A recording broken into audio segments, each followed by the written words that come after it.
তিন দশক আগে বিজয় পথ ছবিতে প্রথম জুটি বেঁধেছিলেন অজয় দেবগান ও টাবু। দুই বন্ধু আবার ফিরছেন পর্দায়। অরমে কাহা দম থা সিনেমায় রোমান্টিক মেজাজে ধরা দেবেন এই জুটি। মুম্বাইয়ের এক প্রেক্ষাগৃহে সিনেমার ট্রেইলার মুক্তির অনুষ্ঠানে উপস্থিত ছিলেন অজয়, টাবু, জিমি শার্গিল, শান্তনু মহেশ্বরী, সাই মাঞ্জরেকর, সঙ্গীত পরিচালক এম করিম আর পরিচালক নীরজ পান্ডে। আসরে নায়ক নায়িকার খোলস ছেড়ে বেরিয়ে আসে অজয় টাবুর নিখাদ বন্ধুত্ব।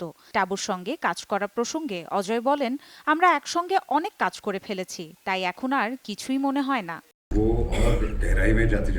ওর তো সারাক্ষণ কিছু না কিছু অভিযোগ থাকে, গরম পড়েছে, আরো কত কি যে বলে, কানের কাছে বকবক করতেই থাকে। এদিকে টাবুও খুনসুটি করতে ছাড়েননি। আর ও তো গসিপ শুরু করে দেয়, আমার থেকে সবার খবর নেয়।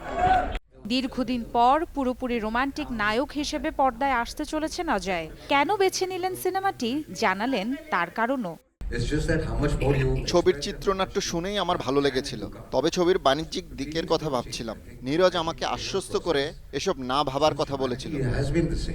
সবসময় ব্যতিক্রমী চরিত্রে ধরা দেন কেন, এমন প্রশ্নে অভিনেতা বলেন,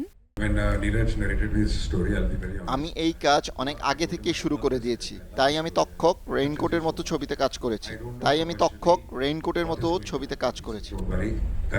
5 জুলাই প্রেক্ষাগৃহে মুক্তি পাচ্ছে অরমে কাহা দম থা।